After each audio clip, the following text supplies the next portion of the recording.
Okay, so good morning, ladies and gentlemen. First of all, I would like to show my profound, big gratitude, heartless, and thank you so much for your visit. I know it is not a very happy place to see, to feel. Sometimes it gonna to make you heartbreak when we do orientation walking around the field. You will find a lot of body bone, clothes, and the teeth that still left everywhere. This is we call Chung Age Genocide Center, and it is well known as the killing field. It used to be a former Chinese cemetery in the pre-1975. There are 16 Chinese graves that still left around here.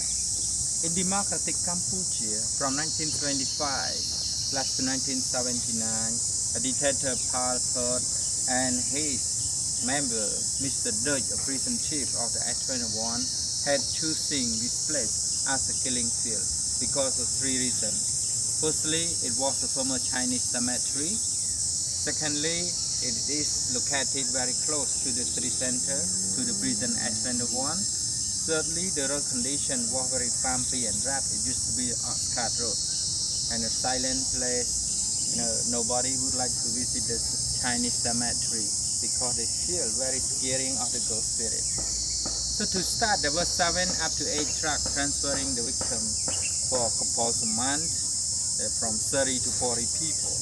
And they were told them that they're gonna to send them to the new places, to the new houses, where they made a family and enjoy their food together. But what everyone thought completely wrong.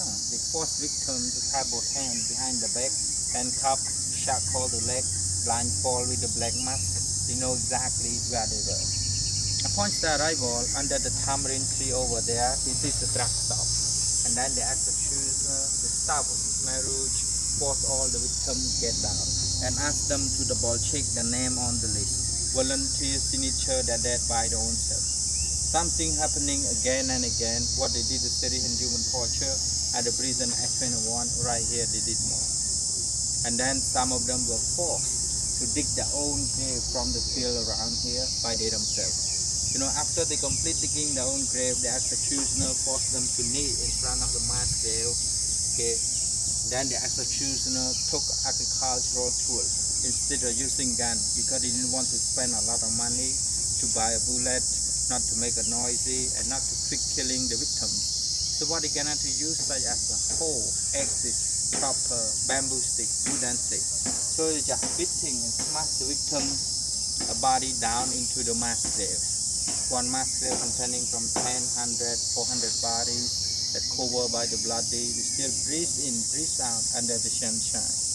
To finish their job and keep the decomponent of the death of the victim stay for a long time, the executioner took the chemical insecticide, DDT, that they imported from China, they used for farming. So instead, they stop from here, they spray on the victim body. So this type of chemical go into their blood, stop the oxygen and kill the victim immediately. There's a lot of people who live around and work here, but they didn't know what was going on. Sometimes they used to put the loudspeaker on a branch of the banyan tree or magic tree over there, and they play the music louder to minimize the scream heard of the victim. So when they try to cry out, shout out, the people from outside did not hear. Up to 1977, 1978, 1979, the number of victims increasing extremely up to 300 people per night, 400 people per night were taken to here daily. That's why the killer were not managed to kill all of them at the same night. Then they built the darkness and gloomy detention room. The building without the windows, just only a single door where they gathering the victim, stay in line opposite head and head, handcuffed, blindfolded with a black mask, without serving enough steaming rice to eat, that try to wake them. Okay. So the next day night, they send them to the executioner working office, where the last electric shock did more detention, make them more suffering, gets a lot of evidence and documentation before they turning them to the mass grave around and killing them. There were approximately 20,000 victims who were brought to kill here, included 9 foreigners and other well-educated Cambodian people. So after the excavation, after the regime collapsed, the royal government of Cambodia joined with the former executioner, the dump truck driver, or the staff of the Khmer Rouge. They just returned here, and then they found 129 mass graves totally in this area, and there were 86 out of 129 mass graves were archaeology excavated, and they gathering the body bone up to 8,985 body into a memory stupa. So from bottom up, there are 17 levels classifying into sex, age, and nationality. So every year on May 20, Cambodians celebrate a Memorial Day. So a lot of Cambodian citizens come here and pay their respect to the spirit of the victim and their family, and we all wish their spirit go to the heaven. You see, the building is designed by the Khmer architecture like the look of flower. It's just a whole, that's a heaven. I mean, they rest in peace. They rest in peace. They rest in peace. Ladies and gentlemen, all over Cambodia there are 400 killing sites, and here's the biggest one. And no one survived from the killing field. Yeah. All right, so now let me take the opportunity to share you a little bit for my personal family story. Actually, I was born in 1986 after the Khmer Rouge regime collapsed. But you know, my country is not ending the civil war yet. In the west part of Cambodia, still controlled by the Khmer Rouge, and the government in Phnom Penh, supported by Vietnam, they always attack each other. However, my parent generation who experienced this a lot. 17 April, when the Khmer Rouge totally took control in Cambodia, my mom was about 12 years old, little girl, living in Takao province, located about 78 kilometers away from here, be close to the beach, to the sea. Yeah. At the time, she was about 12 years old, little girl. She was about 12 years old, and then the Khmer Rouge for her sent to live and work in Swai Rieng province, located about 120 miles away from her home. The regime did not provide any private or public city buses. She went there by walking. So on the way, she got a starvation, countless vehicles, and then she went to the rice paddy field. She found something to eat. She caught cockroach, cricket, grasshopper, tarantula, silver, and she ate the whole thing. The body, the leg, the feather, the blood, the hair, without cooking. She also drank water from the rice field without boiling. Next, she headed to Swai Rieng. Upon arrival in Swai Rieng province, the Khmer Rouge leader forced her to live in a child captivity farming. At the time, the Khmer Rouge divided the victim for two groups. They call adult captivity farming, child captivity farming. Adult captivity farming means they gathering all the adult people, work together, eat together, and sleep together. And child captivity farming, same thing. They gathering all the young children, work together, eat together, and sleeping together. It was her first experience to stay away from her family. That's why she was crying every night. Sometimes while she was on her bed, she used to hear the sound of the young girl, young boy who was taken away and did a long detention by the Khmer Rouge security guard.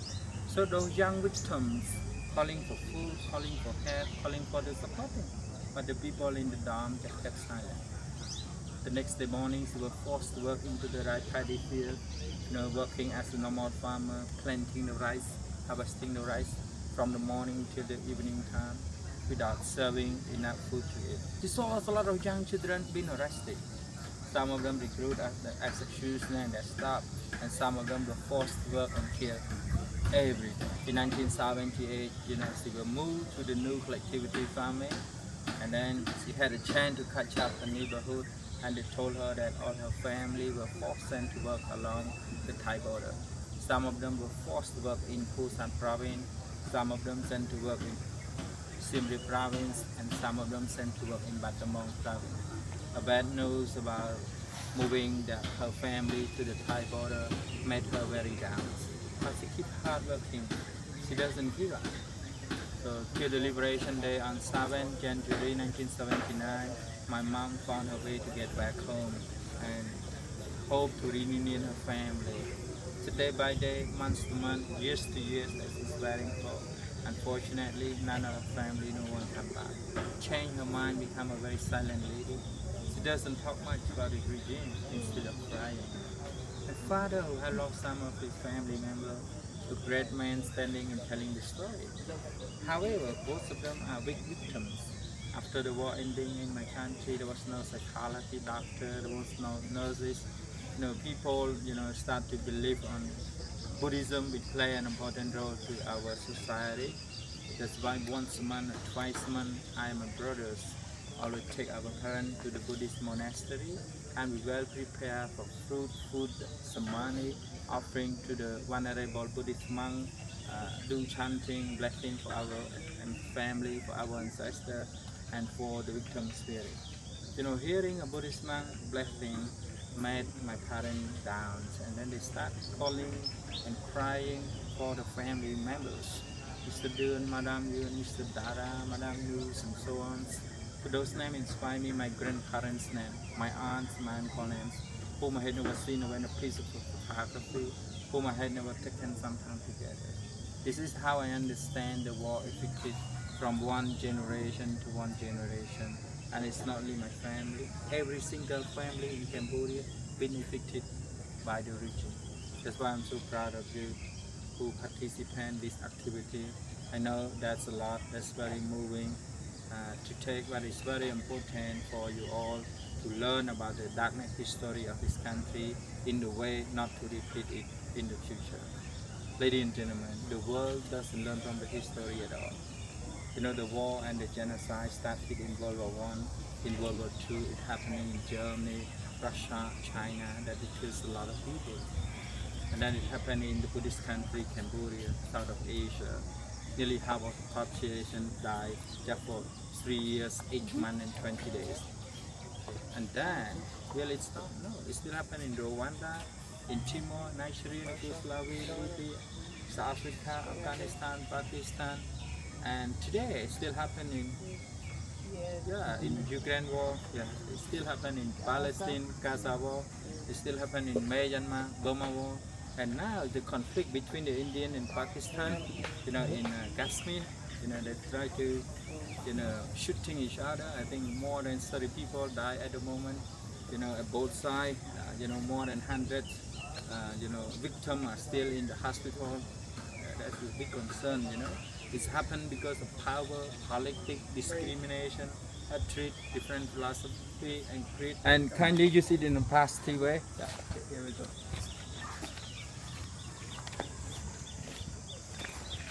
Oh, so that I think that is the best time because now it's no more tourists. It's a good time for you to chill around first.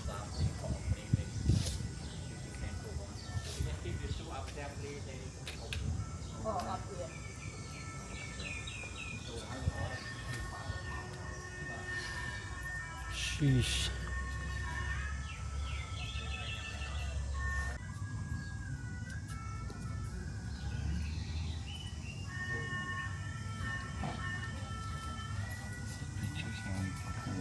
Mm-hmm.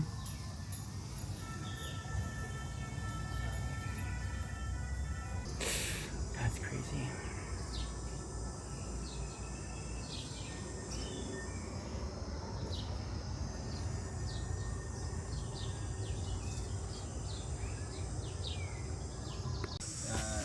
It used to be 5 to 6 meter deep. So after the excavation, the raining water makes the soil erosion to refill. That's why it makes some of the mass grave become shallow. So they mark a concrete wall and also cottage. But sometimes they let them free, and now most of them completely disappearing. Yeah. So when the running came, they also brought up all the body bones as well as the clothes collection. Could you please come here? You see all the bone here? The arm bones, leg bones. Yeah. Right here you see a lot here. All the bones. They're left everywhere. Yeah. Around here also, all the bones. So the more we're excavating, the more we're collecting the mountainous the body. So we just rest them in peace rather than collect it and show to the public. Here also there's a bone and cloth collection with some rings. The string that we use for kill.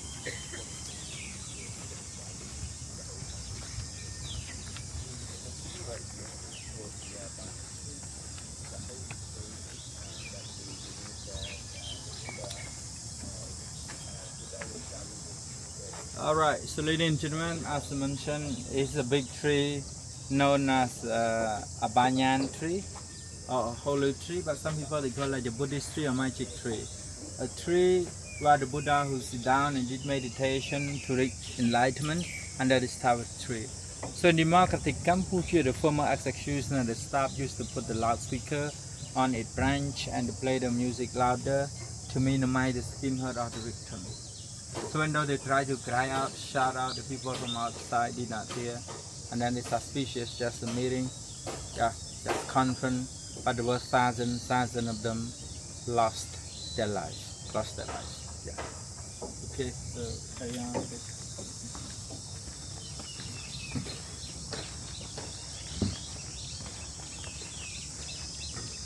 Okay, and right here we call a slime tree, SLANG. Slime means poisonous, slime means toxic, slime means dangerous tree. Slime means dangerous tree. You know, in democratic Cambodia, the former executioner, they also try to use different technique of killing the victim by pluck the slime fruit. It's the fruit that look like an orange, and then they pluck it and put it in a basket, let the victim enjoy. You know, after having eaten, make them suffering, stomach ache, headache, blood vomiting, and lead to die. So when you're traveling around Cambodia, please do not eat the fruit because it's very dangerous. That's why they put the name of the H21 museum in Phnom Penh as Tool Slime Genocide Museum. Tool means like a field, slime means a poisonous life. So the field full of poisonous life we call Tool Slime. And this is the former Chinese grave when it was a Chinese cemetery graveyard in the pre-1975. Yes, and inside is a class there's a lot of the body bones of the victim that they picked them up by the staff from here after the excavation in 1980. So the arm bone, jaw bone, backbone, the skeleton bone, the skeleton everywhere. Bone, stuff, the skeleton everywhere. So the mass grave here, big or small, depend on the number of the victim. You know, less people, just a small mass grave. A big number of the people is big mass grave. That they put more than 100 people consider as a big mass grave. Okay, ladies and gentlemen, as I mentioned, in democratic Cambodia, when the Khmer leader suspicious one guy as an enemy, as a spy, they had to collect the whole family to kill. It doesn't matter how old they are, what sex they are, where do they from. That's why they arrested and sent all the women and the baby to the prison H21, did the serious detainers, you know, some of them lead to die. Some who survived, they put them on the truck and transferring to here. They took a mom one side and let them see how suffering to their children. Immediately the killer, whole both leg of the baby, flew them into the sky. When they falling down, they shooting a gun. The mom ran to hug the baby, they all shoot the mom down as well. Moreover, they took a knife from the gun and chopped the baby's body, smashed them, killed them, or they hold both legs and smashed or beating their body again with the trunk of the killing tree. This one is a killing tree, a tree where they smashed the baby and the children. You know why did they kill the children and the baby? Because they are afraid that when the baby grow up, they will take revenge to the regime. Baby were the rubbish, waste a lot of time, waste a lot of people to look after. So they need only the manpower could work into the right paddy field rather than baby. My question is that how come the baby take revenge? How come the baby recognize who you are? Cambodia is a Buddhist country. Through Buddhism philosophy, no killing, but it's happening not a long time ago. So on the excavation in 1980, they saw their brains, the blood and the hair of the children around the trunk of the tree. Then they opened this mass grave, the suspicious body shoot around here. So when they opened, they dig it down and they found 100 bodies without wearing their clothes. Majority of them were babies and the children and the women. So they removed the body over there. So when it opened as a museum, ladies and gentlemen, there's a lot of beautiful people across the world. They came here And then they pay the respect to the spirit of the victim by put the colorful bracelet, toys, sweet some money, flowers, and we all wish the spirit goes to the heaven, be born for a new life, not like what they have made in this life.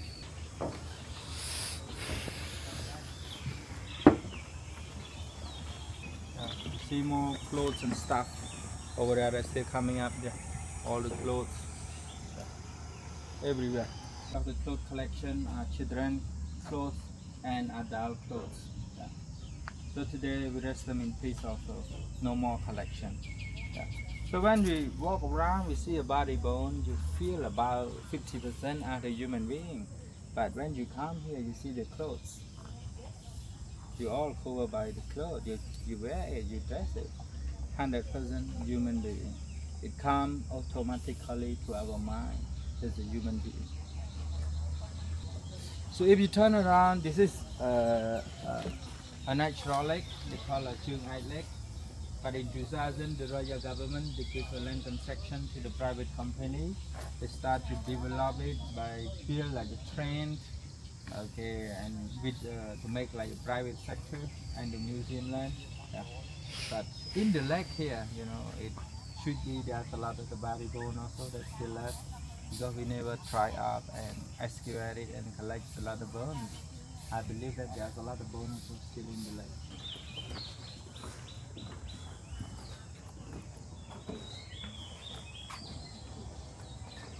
Okay, ladies and gentlemen, in this mass grave we found 166 bodies without their heads.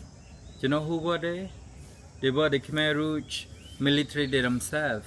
Because on the excavation in 1980, we found the uniform of the Khmer Rouge cover on their body. That's why we assume that the Khmer Rouge soldiers themselves. So they removed their body and clothes home into a memory stupa, and they tried to dig around here searching for their heads, but they could not find them. They don't know where exactly they are. Ladies and gentlemen, just remind you a little bit, during the Khmer Empire, you know, from the 9th century to the 16th century, Cambodia is one of the big country in South Asia. It covers the land area, you know, in the whole part of Thailand, some part of Laos, and the South Vietnam, and the current Cambodia land. So after the collapse of Khmer Empire, this country land getting smaller and smaller, especially during French colonial in Indochina. French made an agreement with the Vietnam, and they took 21 provinces of Cambodia land given to Vietnam in 1949. That made Cambodian citizens not happy, and we still feel it is our land, not Vietnamese land anymore, known as Campuchia. Campuchia is Cambodia, Crown means lower land, while the Vietnamese call South Vietnam. That's why when Pol Pot was in power in 1977, he forced and sent, you know, more than 10,000 young Khmer Rouge soldiers, you know, to fight again with the Vietnam in the southern of the country in order to take the land back from Vietnam. You know, at the time after World War II, the Pol Pot supported by the communist China. So Chinese economy is very weak, not so good. While the Vietnam changed their concept, not make a relationship with China anymore, and then hand in hand with the communist Russia. So after World War II, Russia economy is very rich. That's why they got a lot of supplier to Vietnam. So they got a lot everything. So when Cambodia fight with the Vietnam, like nothing. So they lost the war. So thousands of them died along the border. So this group of the victims, 166 who escaped from the border and returned to the country, report to Pol Pot leader, hey boss, please send more people to support our team. We lost the war. However, the Khmer Rouge leader really hate them so much and accused to this group as Vietnamese spy, revolutionary, paranoid, traitor who were uprising again with their propaganda. They thought these guys had the concept of the Vietnamese in their mind. That's why they gathering them, stood in front of the military meeting and forced the executioner to duplicate their head or chop their head out, warning to other victims. So, does anyone stand up and fight again with the regime when someone had no heads? No, you feel very scary. And through Cambodian tradition, when people die, their head and the body not connecting, mean their spirit not reborn. So all the spirit just chill around here. So they really hate them so much, they don't want them to reborn again. So how we are the human, eh? We have the same nationality, culture, language. Why did we kill our own people? And not long time ago. It was about 50 years ago, like what was happening yesterday. Okay, so please proceed this way, and you see more bones and clothes. That's still coming up. See more clothes and bones from here.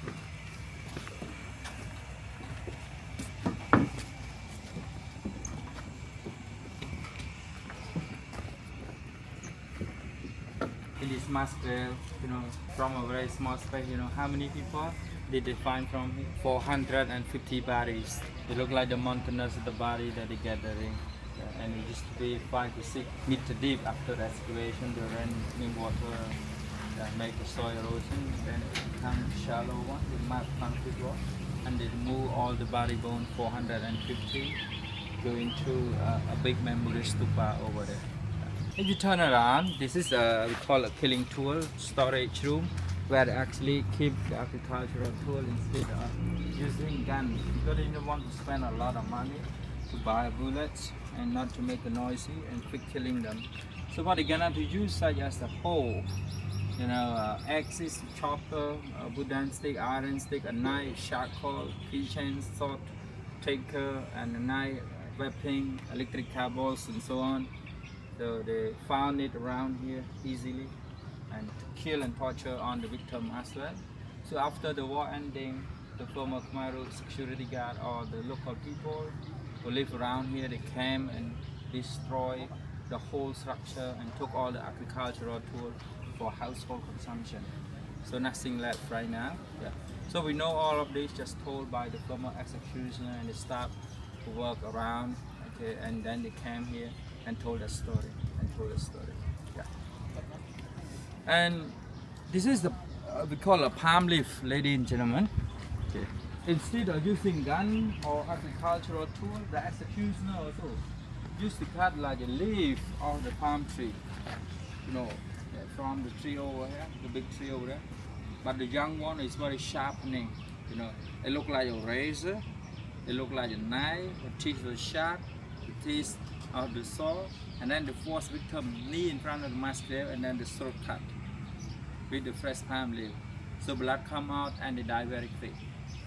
Would you like to experiment? Yeah. You can feel on it how sharp it is. You can toy on it, but be careful. But the green one is more sharp on it. And you can feel it. Very, very sharp. Very, very sharp. Really, really sharp.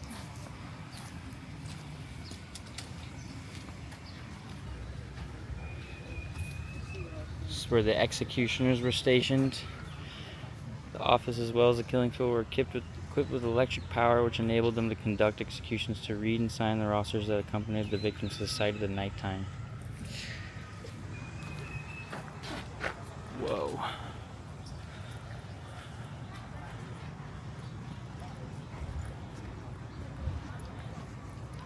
It's crazy that some of them are still alive, like the executioners are now still in the government. Like, that's insane. Too crazy for me to feel, huh? Yeah.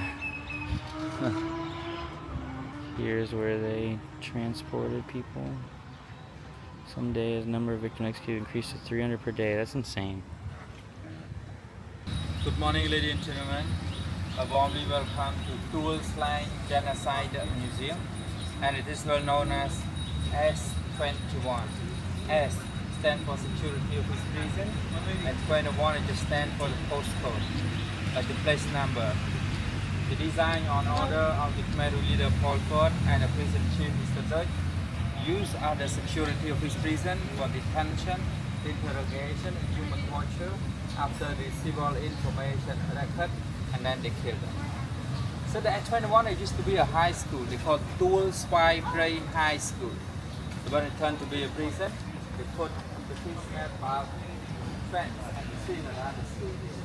There are 4 main buildings around here. A building A, a building B, a building C, and the last one is a building D. Building A, there are 3 floors and 20 rooms. they used to imprison the political prisoner, the first group.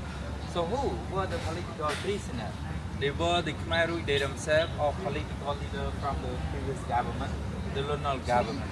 They cannot stay here long time, last for 6 months up to years of interrogation.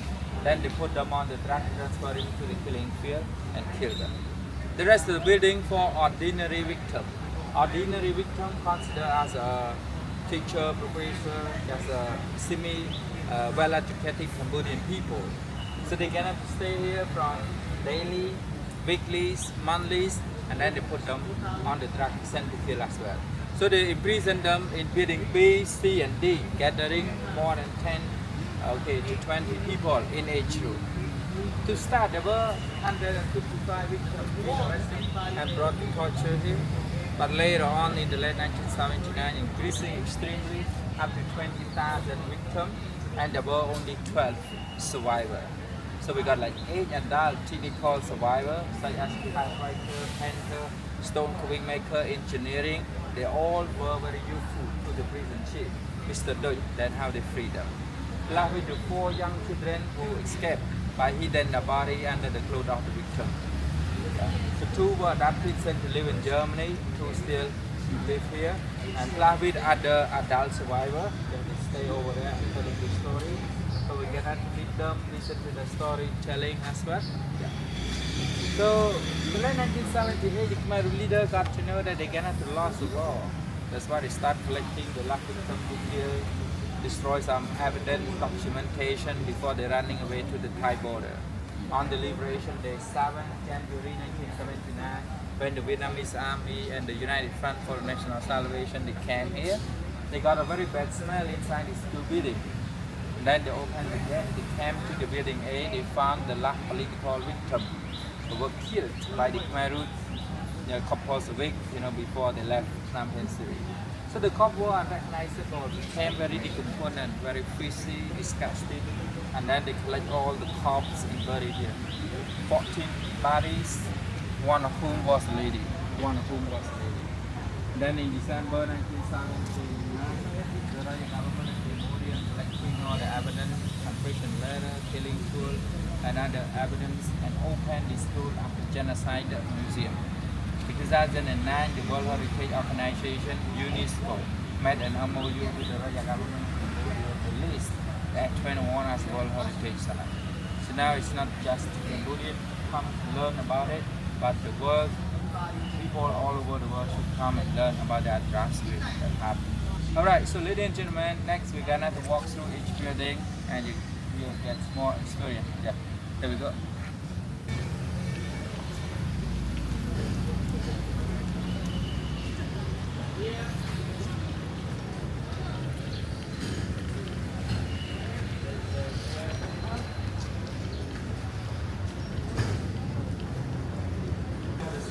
Guard is applied by everyone. So it starts from the rule number 1 last to the rule number 9. Rule number 6 is the worst one. And rule number 8, you cannot see the word Cambodia Crown. Cambodia Crown refers to the lower land of Cambodia. And it's Vietnamese, they call it South Vietnam.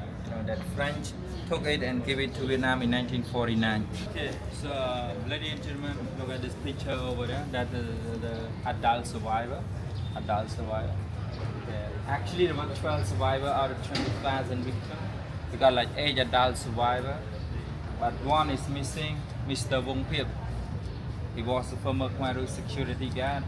Now we don't know where he is now. Just only 7 of them in the picture. Look over there, all the 7 adult survivors in the picture. So among all the 7 adults in the picture, there are 2 still alive today, and they all survived because of their skill. They were very useful to the prison chief, Mr. Doi. Then how they survive them, how they free them. So among the 7 adult survivors, the 2 still alive. The first one, the gentleman on the left hand side, his name is Chum Mai. He was in prison here for 4 months and 12 days. He been arrested here in his age of 48 years old and accused as an enemy, CIA and KGB spy. So this risk detainment and torture, and they accompany him to the room cell 022 from a building C. His life was suffering, suffocated, and trauma. So after 4 months and 12 days, Prison chief Mr. Dutch ran out the documentation preparation because most of the typewriter completely broken down. So he needs some mechanic or a typewriter to figure it out. And then they found a gentleman to repair the typewriter and how he survived. And then he keep working here till the liberation day. He went home in brave and proud and keep waiting for his family. He found nothing for his lovely children, his wife, and other 6 of his siblings. So now, he turned to be 95 years old, and he still come here and telling the story. He always stay over there. So we're gonna to meet him and listen to their storytelling as well. Yeah. And the second adult survivor who's still alive, the man from number 5, the short man, his name Mr. Boumain. Do you know how long did he stay here, Mr. Boumain? 1 year and a half. He is the longest victim. He been arrested here with his family, his wife, Madame Marjan, and other 2 children. But 3 of them, his wife and other 2 children were taken away to the killing field to kill. Just only him who stayed there after 1 year and a half. A prison chief, Mr. Dutch, found that he was very skillful. He's an artist who painted the 2 paintings of the brother number 1 Pol Pot. They look like the real one. Then how they freed him as well. Now he turned to be 88 years old and come here every day telling the story. Yeah. But his both physical and mental are completely weak. Yeah. And the rest of them, they're passing away after the war ending, including Mr. Fudge, who was engineering, Mr. One Nat, the artist, and the 3 men standing next to the 2 artists. They were a stone carving maker to make the boots of the communist leader, including Mr. Pol Pot, yeah, and other Chinese communist leader. Plus with the 4 young children who escaped by hiding the body under the clothes of the victim. So 2 were adopted and sent to live in Germany, Mr. Makra, yeah, and other girl, yeah, and 2 little boy, Mr. Nong Channe and Mr. Nong Yan Paul, who are brothers. They still, come here and telling the story as well. So totally 12 survivors out of 20,000 victims who escaped or survived from here. Look at this gallows. It used to be a place where the student who did some exercises, physical education. Prison chief Mr. Dutch, turned it to be interrogation by force victim to tie both hand behind the back, the leg together, and then they upside down the victim up and down till they lost their consciousness. And then the interrogator took actually water from the toilet to refill into the water jar and upside down the victim head under the toilet water. So when they got up, the interrogator could continue the questioning. So they did it again and again. Do you know how crazy and stupid they were? How come to upside down the victim head under the toilet water? It's very stupid and crazy that they had that. You cannot see the painting on the gallows done by the artist survivor one night or so to experience how they torture. It's what he experienced at the time. Yeah.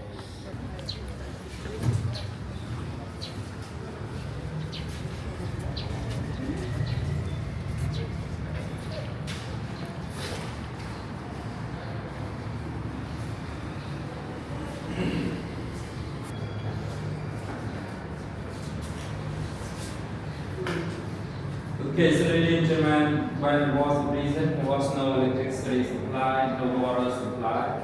All the windows and the doors are shut closed. The panel, irons and glasses to minimize the steam around the victim. Majority of the victims were well-educated Cambodian and foreigners who were arrested, on behalf of Falcon to the prison Act 21 here. So firstly, they made the whole idea, they took a picture, and then they sent them to the interrogation office over there, where they forced them to confess spy information. They did the serenity tenants, finger out the neck, pulled out one of the victims, smashed the body, last electric shock. Serenity tenants need to die.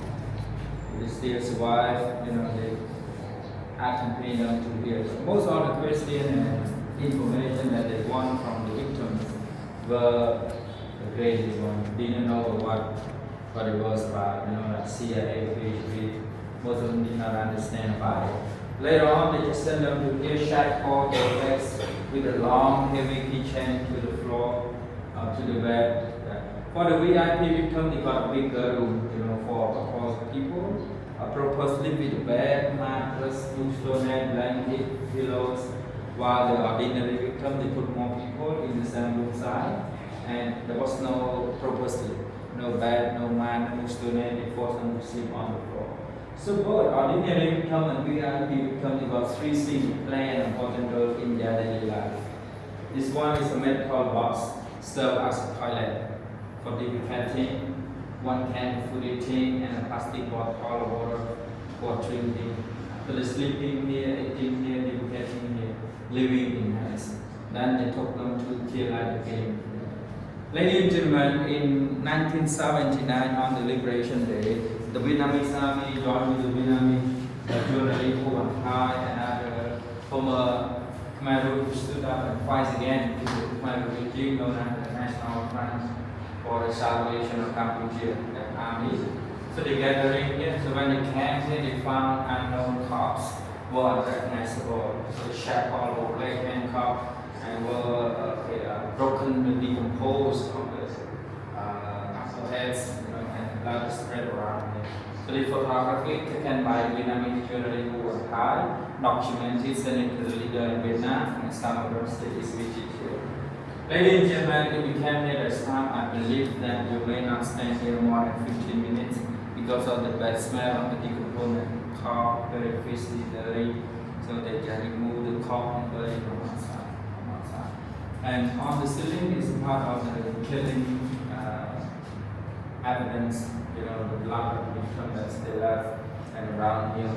Remember when we walk through every single room, you are stepping on the victim body. About around 80% of the documentation were destroyed, burned by the Khmer studio and staff, and about around 20% is still left, including the name list of the victim that you can read from outside as well. So now we move to the next room.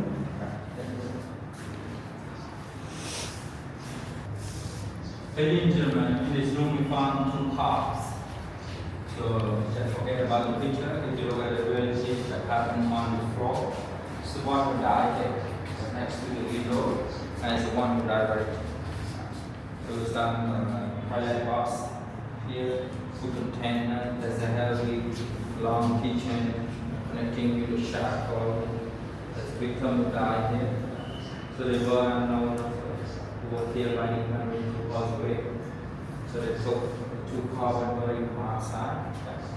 So if you look at this picture, there's a note from other rooms, not from this room. Because the original room said there's only a single window. But right here there are twin windows.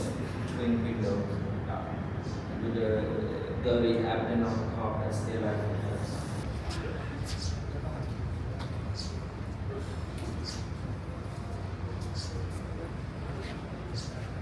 Oh my god.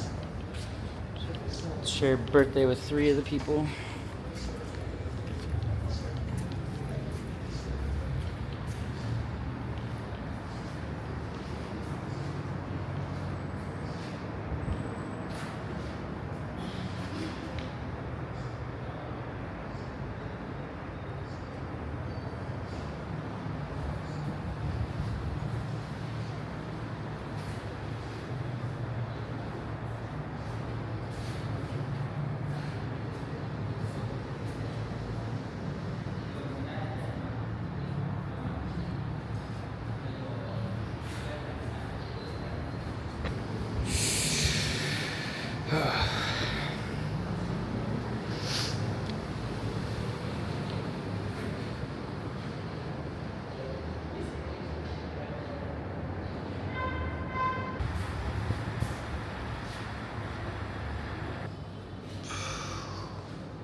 And all of this on the ground is blood, I think.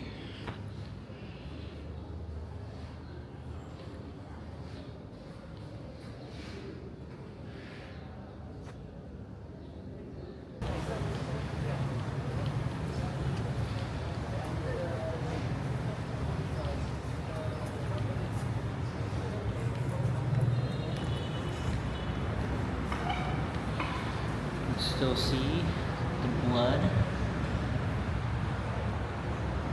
everywhere.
It used to be a big room cell where they gathering the victim, more than 10 people in each room.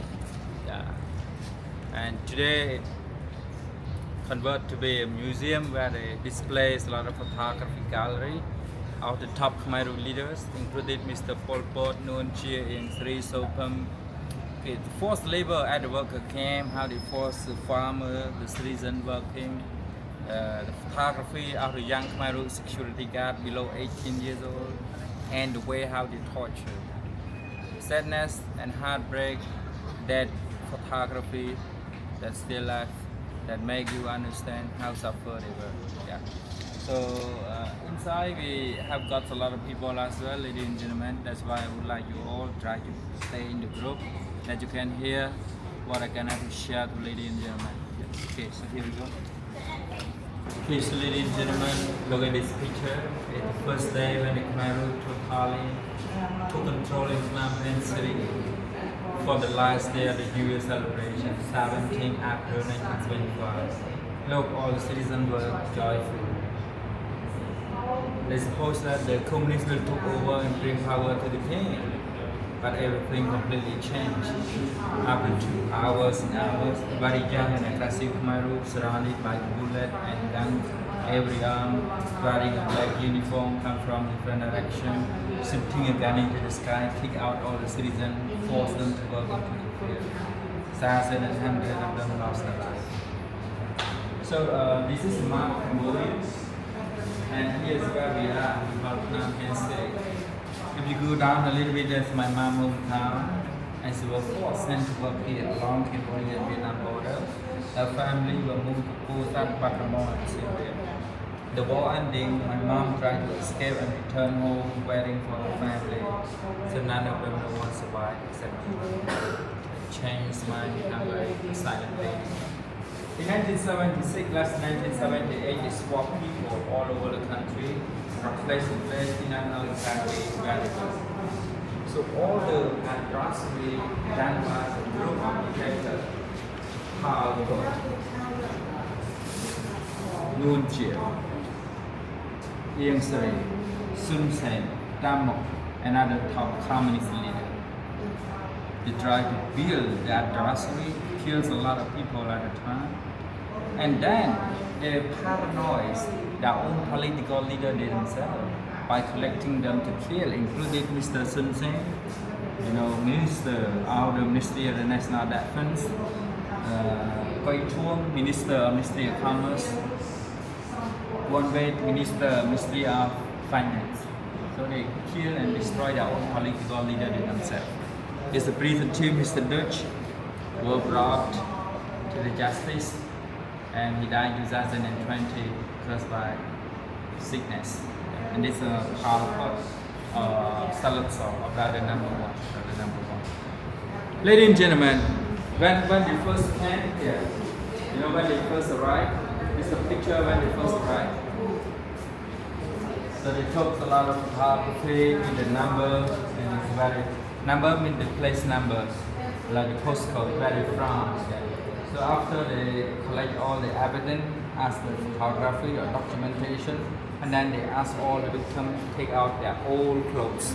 It's all the old clothes, and wearing the new uniform with the black and the red scarf. So the black security, red with rouge, absolute calmness, and the red with the sandal we made from the campfire. So who are they? Very young boys who wear the cap, a little girl, and who made very short haircut. So these are the former Khmer security guard who were brainwashed to change the mindset and become very aggressive. So they were blindfolded. Did what leader advised them to do. So now they still live freely around here. They turn to be over than 50 years old, 80 years old, and still live around with their atrocity, trauma experiences.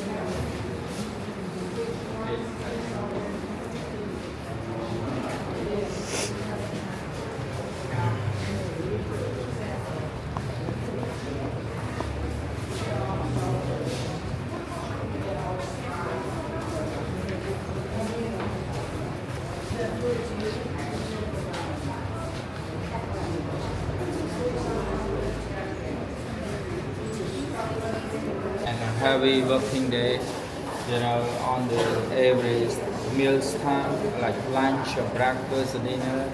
The bell is ringing, everybody holding one plate, one spoon. Serve for rice porridge, consumable to the vegetable that made them more suffering and weaker. It's the rice pan that they use to cook a rice porridge. No steaming rice, enough to eat. Most of the time they prefer providing only rice porridge considered watery vegetable that made them weaker.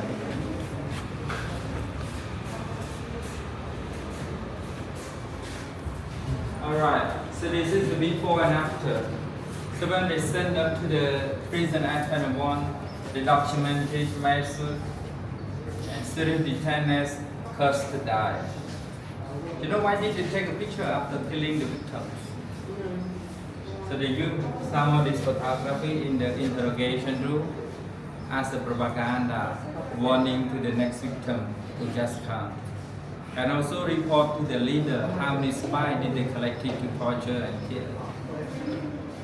So prison chief Mr. Doi asked all the victims to take a picture done by the former Khmer photographer Mr. Yang. They did it twice when they came here and before sending to the killing. Report to the leader. So they attacked them every part and cursed to death. You see some of the serious detainees. And regarding to the rule number 6 from the discipline of the security guard, all the victims prohibited screaming or crying, right? So when they got a serious detainees injured, they brought them to the room cell without medical treatment, without enough food to eat, without taking care of them well, and they lead to die. Not just Cambodian, but when there is Vietnamese community also lost their life. Yeah. And here are the well-educated Cambodian people. From 1970 to 1975, the Burmese well-educated Cambodian people flee out the country, living in Australia, in the United States, in European countries, and the neighborhood countries. So when Pol Pot held up the radio station in 1976, he broadcast internationally. His government really need well-educated Cambodian people for the new development. We cannot preserve you some high-ranking position in the government. Make Cambodia great again. So at the time, there's a lot of well-educated Cambodian people really want to support and develop the country, to meet their family. That's why they flew back home. So once they arrive here, and then they start collecting by the Khmer Rouge and then choose all of them as the enemy, collecting them to kill, including Mr. Taxi A, who was railway engineering, his wife, children, grandchildren, children-in-law, up to 15 of the whole family. I think you have read some information from the movie. To kill. They've been arrested in 1976 and brought to kill at the killing field in 1976. So no one survived from the family. So they all killed.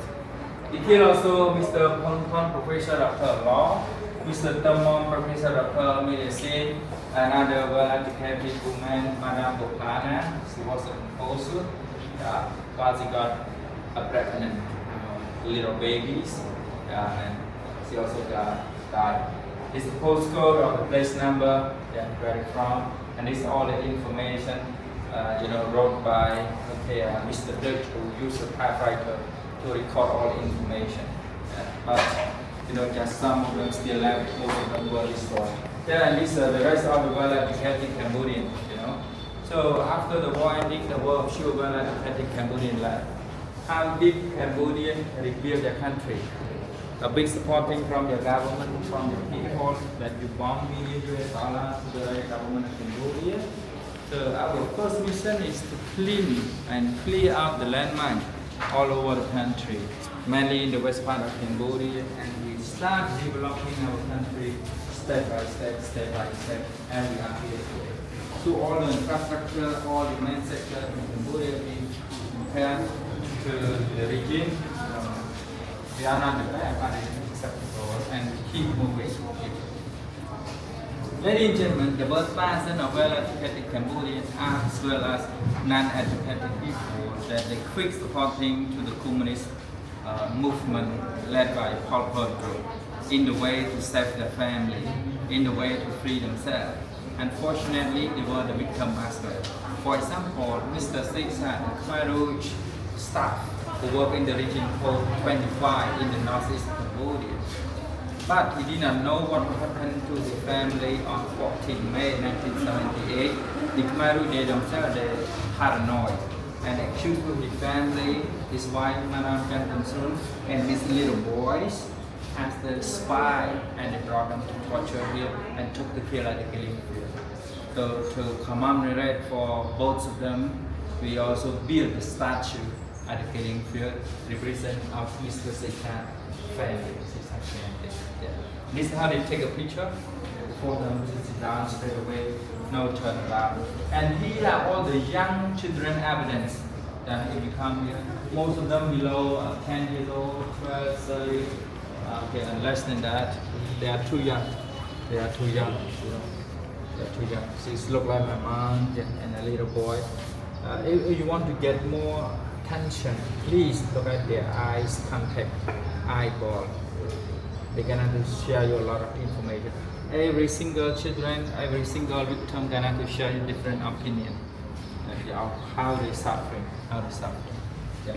And here's the cooking chef, cooking group, share some food. Okay. And there's the women and the little babies who've been brought to torture. So they were skinny bones who want the body also. And the minority like Puno, Charai, and the minority ethnic group that have been, treated badly, as an animal. A very weak victim that tried gathering in each room more than 10 or more than that. Ladies and gentlemen, not only Cambodian people who were suffering at the time, every nationality, Indian, French, Bangladesh, and other white people. Look at the man who has long hair. His name David Lloyd Scott. He's originally from Australia. His occupation was a photographer. In 1978, he flew from Sydney to Bangkok, where he did some sport activity, riding and sailing a boat. So the destination is start from Malaysia, across Singapore, ending in Thailand. So on his journey, he catch up with foreigner friend, John David from England, Carrie Hamel from New Zealand. So the last day when they arrived in Thai water, they made a disaster typhoon storm. The wave pushed them to Cambodia territory, a part of Korong Islands, known as Tang Island. Where the Khmer Rouge stood there and they accused everybody on the sling boat as the CIA spy. They killed one of their friends immediately, Australian man. Two of them been arrested and brought to torture here. 2 weeks later, they took them to kill at the killing field. Losing Carrie Hamel life made a very bad morning to his family in New Zealand. About a month later, his younger brother, Mr. John, committing a suicide. The youngest one flew from New Zealand to Phnom Penh in 2008. He went to the trail and found justice for his family. So that story very sad. So they all were very beautiful people, such as you. They came here at the wrong place, wrong time, and met the wrong people. Then they suffered. That's why not that Cambodian who effective. I mean, every nationality.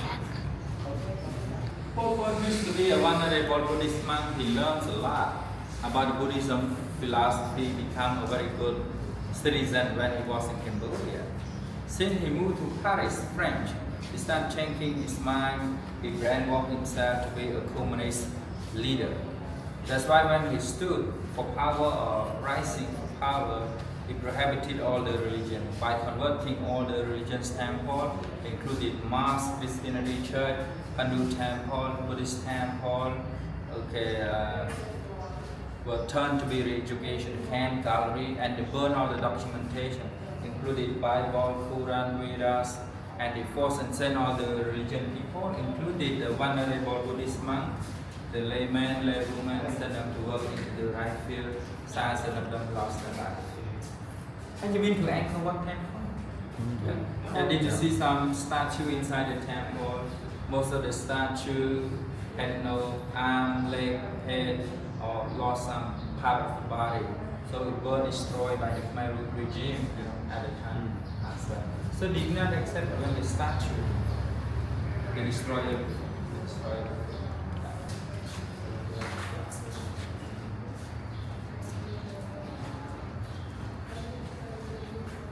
Okay, this is the picture at the killing field on the excavation in 1980. Okay, so we found 129 mass graves totally. There were 86 out of 129 were archaeologically excavated. So we're collecting a body bone up to 8,985 bodies, gathering into a wooden memorial stupa at the killing field of Chungnai. But now we rebuilt by the concrete since 1988. Ladies and gentlemen, we took note most of the skeletons were blindfolded with the black mask, charcoal, handcuff, bless you. And also we found, the front teeth are laughing. Most of the skull, had no front teeth, because of the detainees when they were at the prison or when they sent them to the mass grave and killing them. And the second reason because of the unkeeping well, the corpse, so no coffin, no concrete, so they just filling them down into the grave. So in the wet season, it's full of the water and the weather, and then to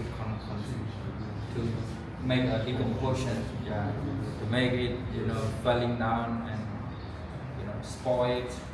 And then when we dig it up and we collect all the skull, most of the skull lost the teeth. And with a big hole on the skeleton, how they kill and torturing on the master by using agricultural tools. So this row or line where they block the victim individually in each room, by using handcuff or shackle individually. So one room just for one opposite head and yeah. And this is a booth done by the three adult survivors. Yeah, so first one Pol Pot and the rest are the Chinese communist leaders. Ladies and gentlemen, nobody's for poverty, you know. So they're all passing away while their eyes still opening. And some flies, a lot of flies, you know, around the body, skinny by the woman here. So very sad, nice one. You know, after the war ending, a lot of Cambodian citizens came here and took very long time to search and find for their family. So when they found their family photography, they closed their eyes and started crying. Sometimes they did some photography, writing their names. So very sad, nice one. Will you turn on another slide? Okay, so ladies and gentlemen, right here, these are the 5 top leaders who sent to the war camp.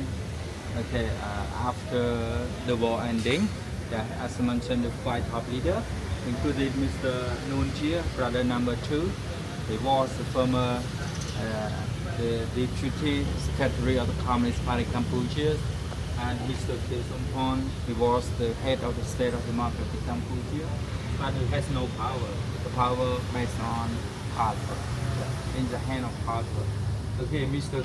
Ieng Sri, he was a former minister, Ministry of National, of the Foreign Affairs, yeah, and his wife, Madame Ieng Sri, was a former minister of Ministry of the Social Affairs, and the prison chief, Mr. Dutch. Yeah. Among of the top 5, there was only Mr. Dutch, who showed he remorse and spoke apologies of what was happening, and accepting the genocide happened here. Yeah, okay. While at the top 4 and top 4 already reject, and they blame to the political play role in the South Asia. And among the top 5 here, there's only one guy, Mr. Kisampon, who's still alive, and he's in his age of 95 years old, and the rest of them, they live freely, you know. Some of them, among of them, they passed away after the war ended, while they were sent to the trial and when they were in the prison. So the wheel of justice keep moving slowly. Okay, so ladies and gentlemen, a warmly welcome to adult survivor, Mr. Bumei, the stock man, number 5. That's him. That's him. Actually, Mr. Bumei, he been arrested with his wife and other 2 children to the prison at 21.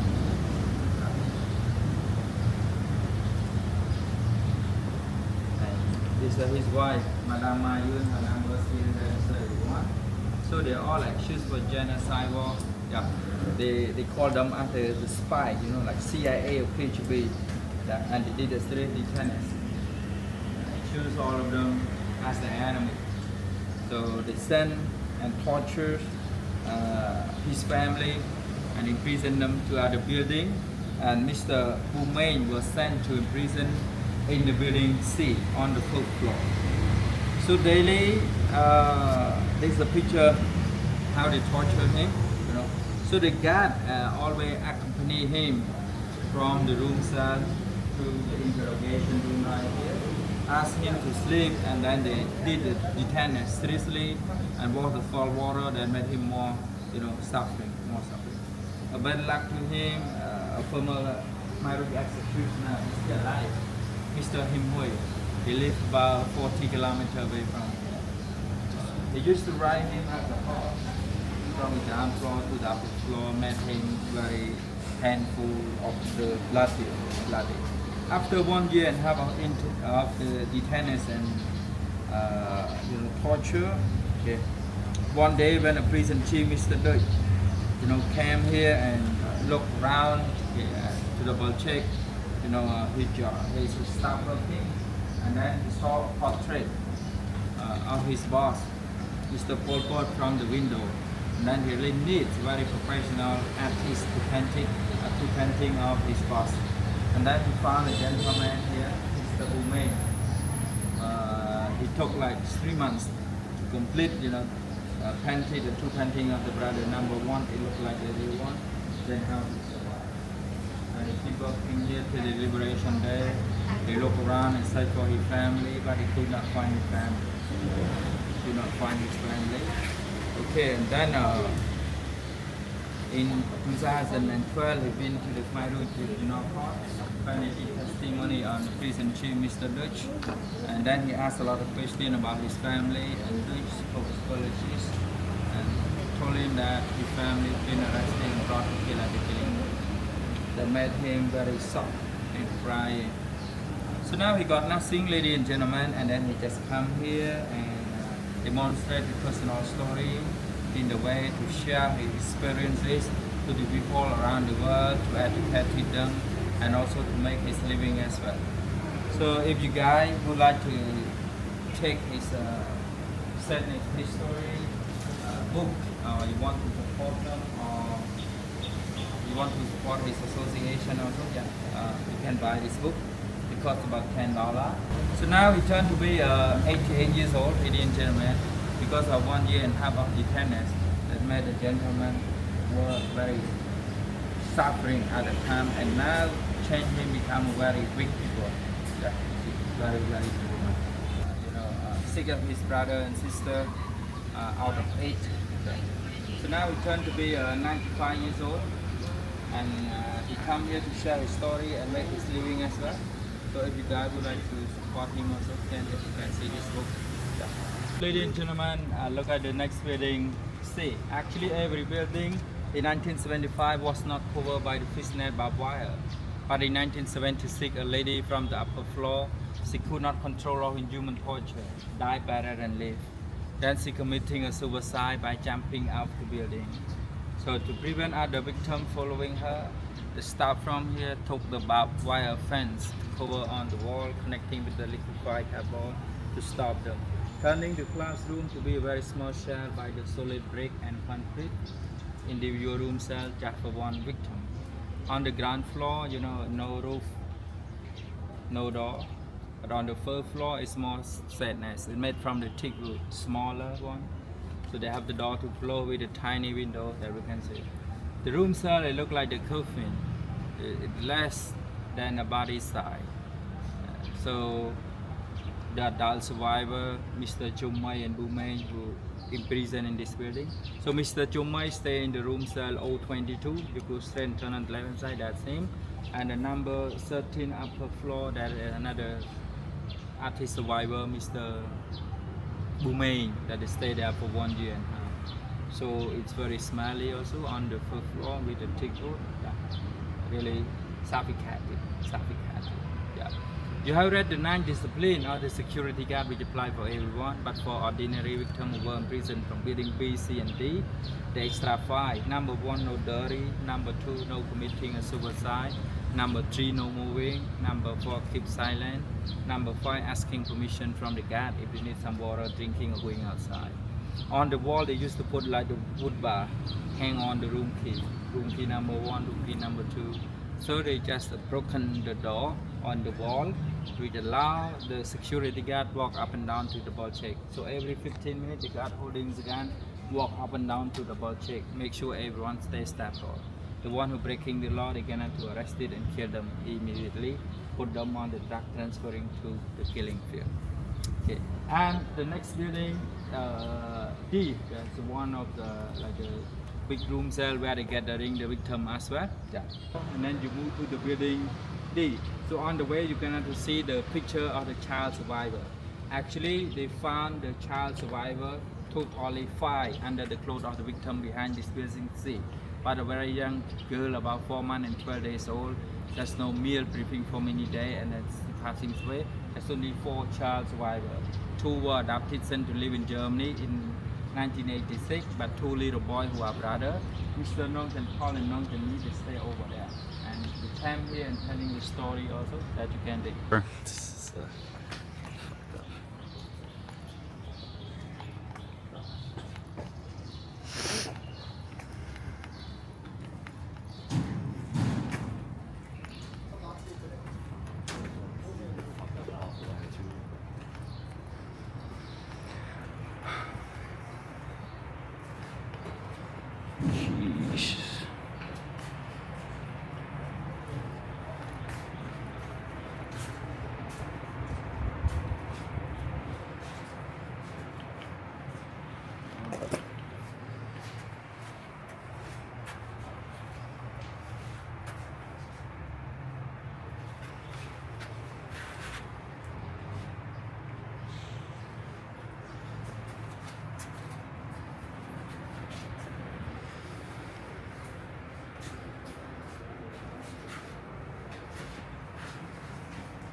Yeah.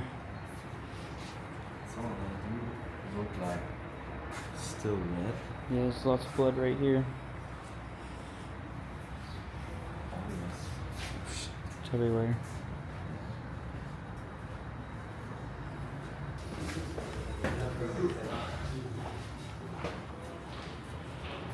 Jesus Christ. Oh my god. Holy shit. Oh. Oh my god. There's blood everywhere.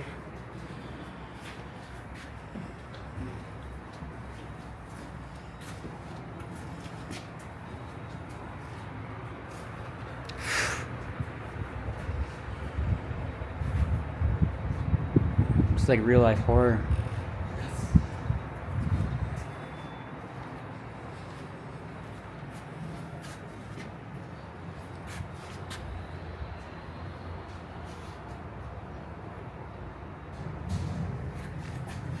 This used to be a school.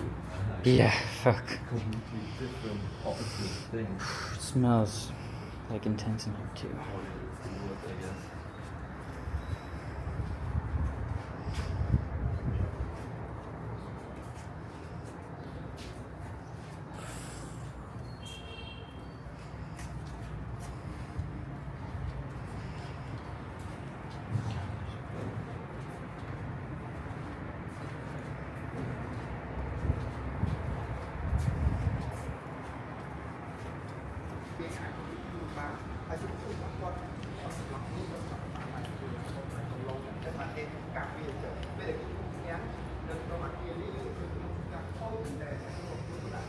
So much blood everywhere.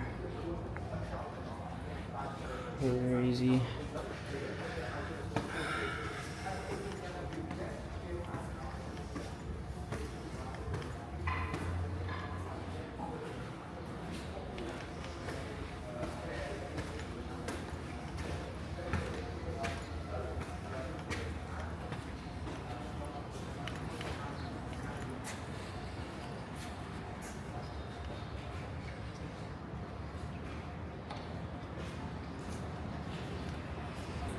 God, the amount of blood everywhere is insane.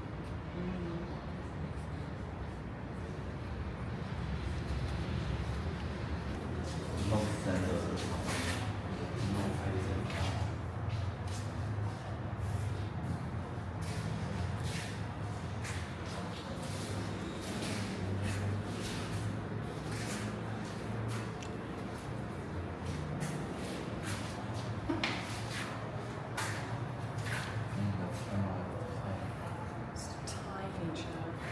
Yeah.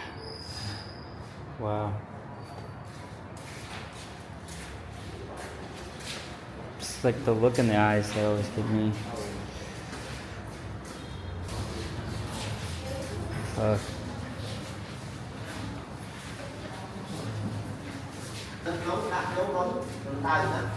Mặt trái là bây giờ cái chất là của mùi tới khi rung đưa lại ta xa lại còn cái thêm mình quân mình xã đó có cái rung đưa tới làm nơi chuyện này sự thật mà trên này thằng đấy cứ ở ca một tập dừng dây mấy ca một tập đọc được bọc vào bọc ấy nè cho nói sẽ còn nó có cái ở cái em tôi mấy dương dây vì con thêm này này mà còn tái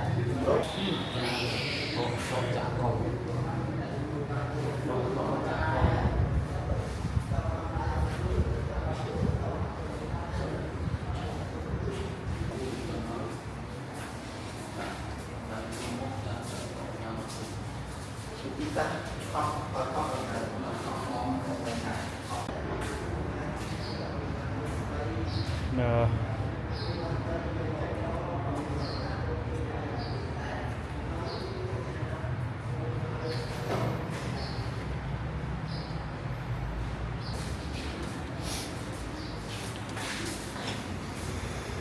Oh, goodness.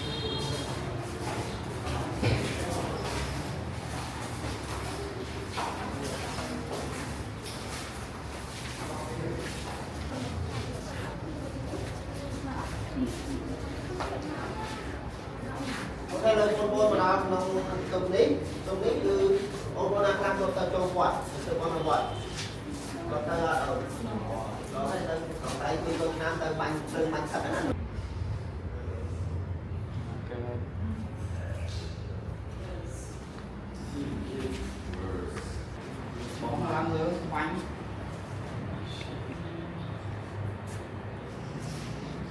Wow. Still have the blood on it.